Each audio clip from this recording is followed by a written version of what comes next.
When we think of ancient Egypt, three things immediately come to mind: pyramids, pharaohs, and mummies. For millennia, the Egyptian civilization and its mummies have captivated humanity. But why and how did they mummify their dead? The ancient Egyptians believed in an afterlife where the dead would live again. To ensure the dead were prepared for this journey, they perfected the art of mummification over centuries. The process was as spiritual as it was practical, aiming to preserve the body for eternity. Initially, mummification was accessible only to royalty and the elite. Over time, however, it became available to those of lesser wealth who could afford it.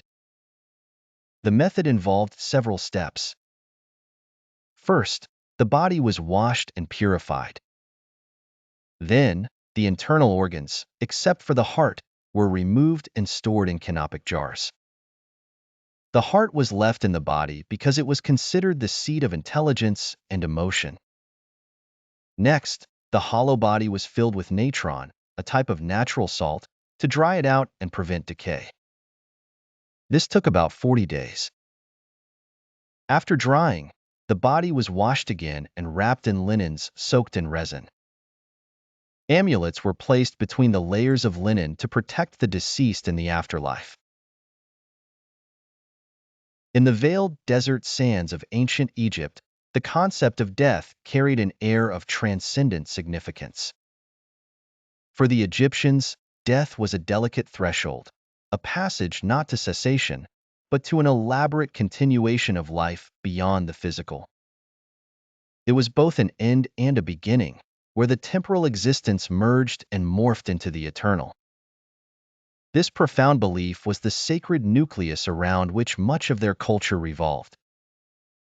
In every bit of their art, their architecture, and their rituals, the notion of the afterlife breathed its presence.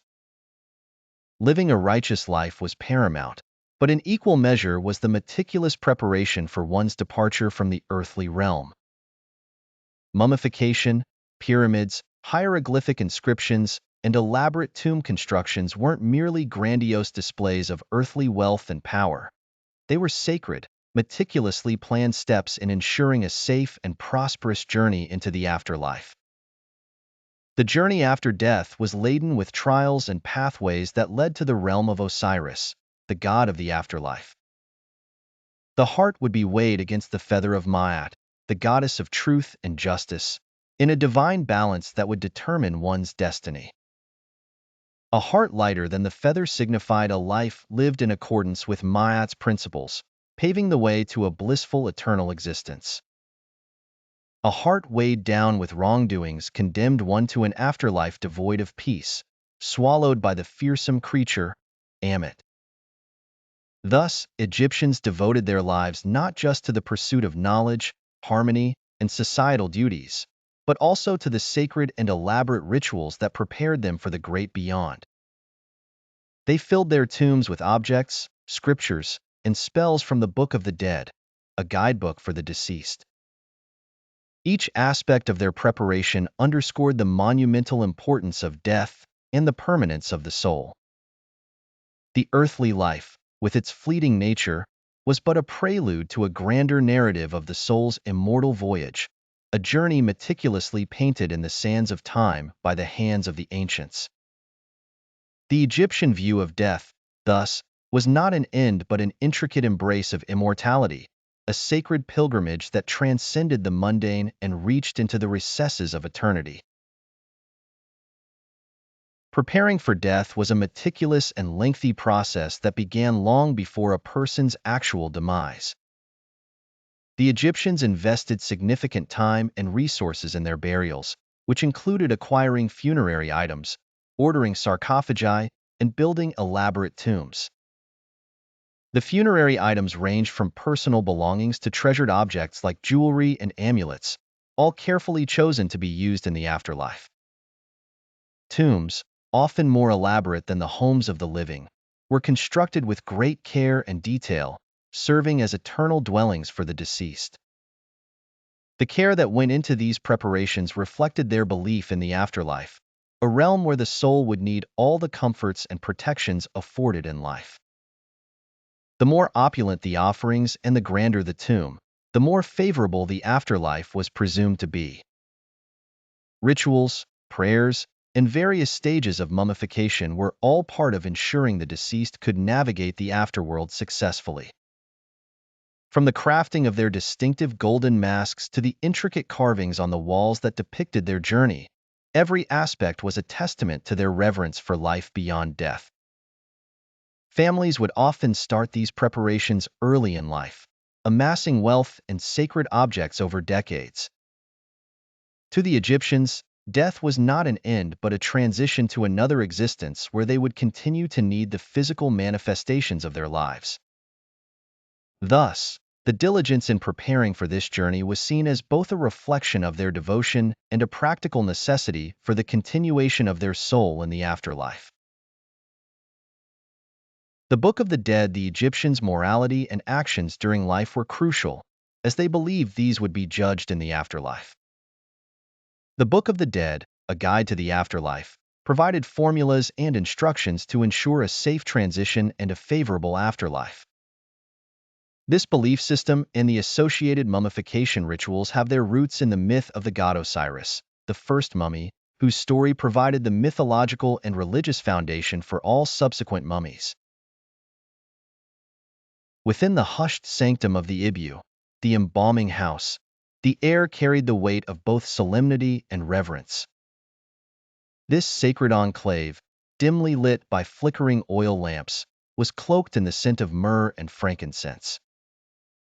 It was here that the ancient artisans of life and death performed their sacred rites, a meticulous dance of preservation and spirituality. The deceased, now merely a vessel, was laid upon a stone slab, the chill of which mirrored the inevitability of mortality. Standing silent and stoic, the embalmers were clad in simple yet symbolic attire, their movements measured and deliberate. Each gesture, from the cleansing of the body with palm wine to the anointing with sacred oils, was imbued with profound significance. They were not merely preserving a corpse, but preparing the soul's eternal vessel for its journey into the afterlife. In the dim aura of the Ibu, time seemed to blur. The artisans worked with instruments both crude and sophisticated, crafted from gold and bronze, extracting organs with precision reminiscent of a surgeon. The heart, deemed the seat of intelligence and emotion, was often left within the body, while other organs were stored in canopic jars, guardians of the soul's journey. The brain, less revered in Egyptian cosmology, was removed through the nostrils, an act both delicate and transformative. Sacred texts, spoken in hushed tones, guided the hands of the embalmers. These incantations, part prayer and part instruction, wove an intricate tapestry of protection and guidance for the departed. The interlacing linen wrappings that enveloped the body were not mere garments but spiritual armor, intricately layered to safeguard against the perils of the underworld. As the final strips of cloth were placed, the artisans stepped back, their task nearing completion. What lay before them was no longer a mere mortal shell, but a carefully crafted chrysalis, awaiting rebirth in the realm of the gods. The mummification process, developed over millennia, was intricate and elaborate. Initially, natural dehydration in the desert was used, with evidence dating back to before 3500 BC. Over time, the Egyptians refined their techniques for better preservation. The first step in mummification was cleansing the body with water from the Nile, considered sacred and purifying. Next, the internal organs were removed. The brain was extracted through the nostrils using special hooks, and the abdominal organs, stomach, intestines, lungs, and liver, were removed through an incision on the left side of the body. The heart, believed to be the seat of intelligence and emotion, was usually left in the body. After organ removal, the body was covered and filled with a natural salt called natron to dehydrate and preserve it, a process that took about 40 days. The removed organs were also dehydrated with natron, wrapped, and placed in canopic jars to be buried with the deceased. Once dehydrated, the body was cleaned and wrapped in hundreds of meters of linen strips. During bandaging, ointments and resins were applied to help preserve the body, and amulets and religious objects were often placed between the bandages. Once the meticulous bandaging process was completed, the practitioners of mummification, predominantly Egyptian priests, undertook the final rites to prepare the deceased for the afterlife. The deceased's body, now mummified and wrapped in thick linen, needed an additional element to ensure its journey beyond. This came in the form of a death mask, an idealized representation meticulously crafted to mirror the features of the deceased. This mask was carefully placed over the face of the mummy, signifying a blend of preservation and idealization. With the death mask in place, the body was ready for its final abode. The mummified remains, adorned with an air of silent reverence, were transported to an Egyptian sarcophagus. These sarcophagi were not mere encasements. Lavishly decorated with hieroglyphic texts and vibrant images, they told stories of divine protectors, favorite deities, and promises of prosperity in the afterlife. Once the body was placed inside the sarcophagus, another layer of ritual and homage began. With great care, the sarcophagus was laid to rest in a sealed tomb, its walls often inscribed with spells and protections intended to guard and guide the soul on its journey. Before the tomb could be sealed, one of the most crucial funerary rituals had to be performed, the opening of the mouth ceremony. Central to ancient Egyptian belief, this rite aimed to restore the deceased's senses and abilities, ensuring they were equipped for life after death. The duty of performing this ritual commonly fell to an Egyptian priest, often the deceased's own son. Using specially designed instruments, the priest would carefully touch the mouth and various sensory organs of the mummy or its effigy.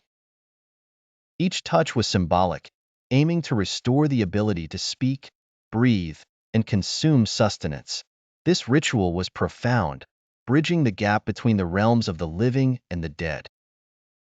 Complementing the ceremonial rites were the offerings placed within the tomb.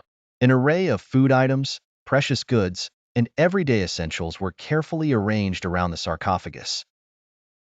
These offerings were not mere tokens but were believed to be used by the deceased in the afterlife, ensuring comfort and continuity in the world beyond. As the tomb was sealed, the combination of rituals, masks, and offerings created a sacred space, a hopeful assurance that the deceased was prepared to embark on their eternal journey, watched over by the gods and sustained by the rituals of the living.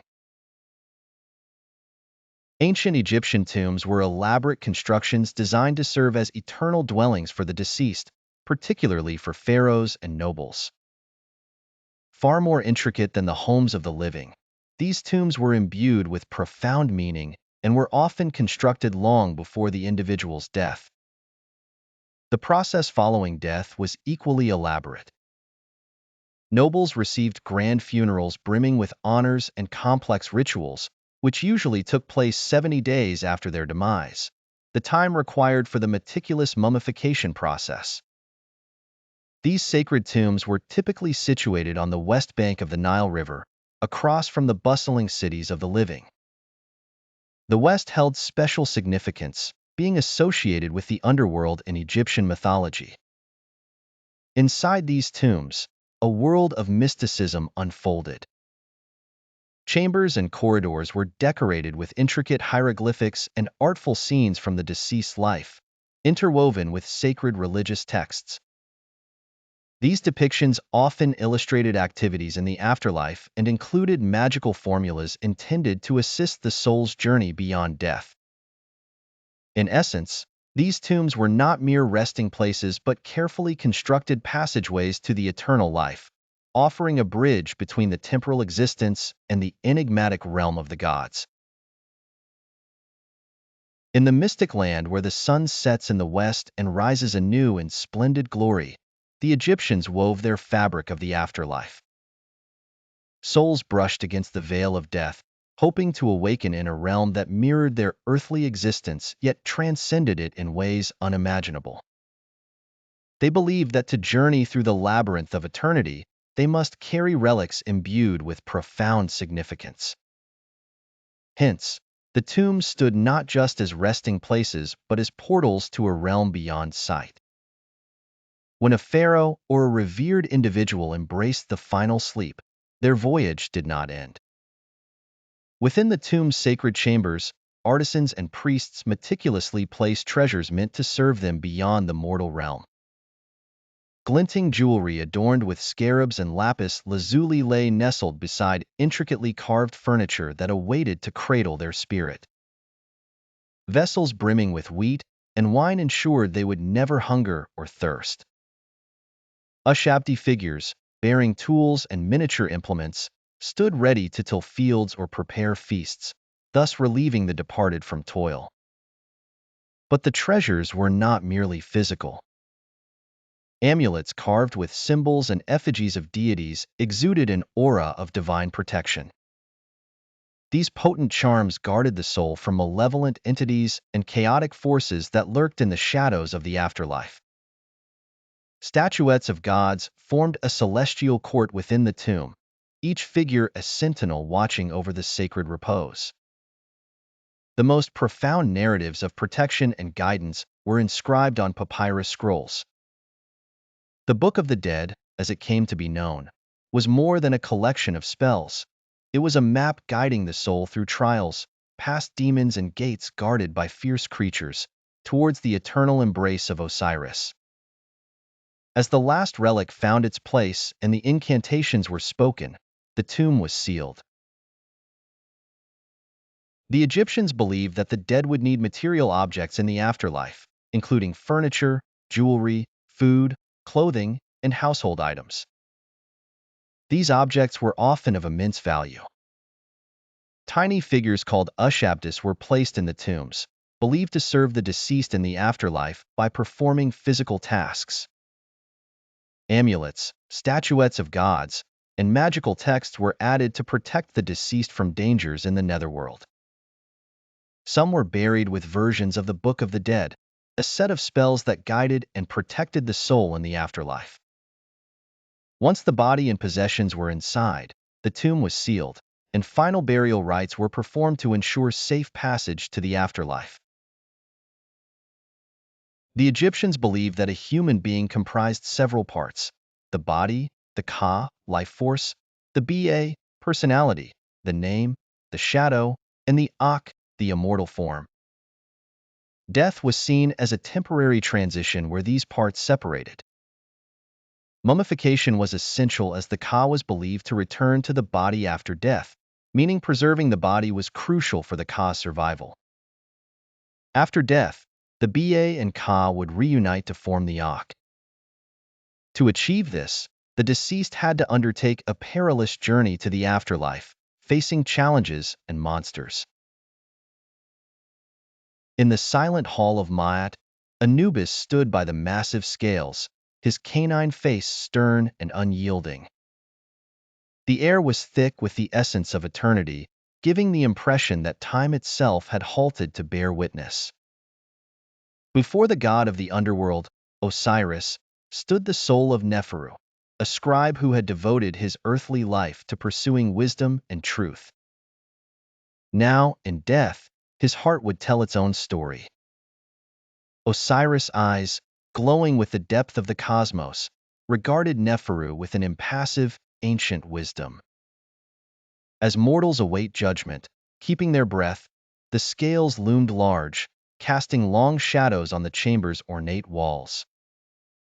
Neferu's heart, shimmering with the weight of his deeds, was placed delicately on one side by Anubis.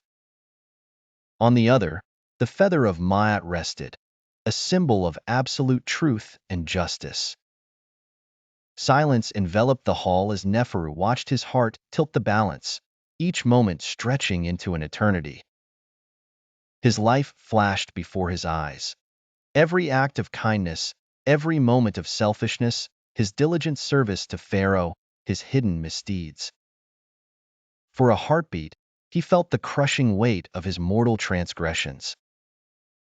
Suddenly, the scales wavered. Time seemed to stretch thin, the tension almost palpable. Would his heart remain light enough to match the feather, or would the devouring maw of Amit await him? The scales found their balance, perfectly even. Neferu held his breath, a prayer forming silently on his lips. Osiris nodded, a gentle yet firm gesture that resonated finality. In that divine nod was the acknowledgement of Neferu's worthiness, a recognition that inspired profound relief and unparalleled joy. In ancient Egypt, the living played an active role in worshiping the deceased, making offerings and prayers to support the spirits of their loved ones. Contrary to the common belief in reincarnation involving a cycle of rebirth into different physical forms, the Egyptians held a distinct perspective on life after death. Their focus was on preserving the body through intricate mummification processes to aid the soul in its journey into the afterlife. This continued existence was considered a form of spiritual immortality, wherein the soul, or Ka, would live eternally in the afterlife. They believed that by maintaining the body, the individual could achieve a seamless journey into this spiritual realm, thus ensuring that the soul would be sustained and honored perpetually. Through elaborate rituals, tombs, and artistic depictions, the Egyptians created a lasting tribute to their belief in an eternal afterlife, reflecting their profound respect for the dead and their deep-rooted spirituality. Mummification in ancient Egypt was not merely a funerary practice but a crucial element of their belief in an afterlife, reflecting their profound devotion to the soul's immortality. Through mummification, the Egyptians ensured that the dead were honored, protected, and prepared for eternal existence. If you enjoyed this video, please like it and comment on other topics about ancient Egypt you would like to see on the channel. See you in the next video.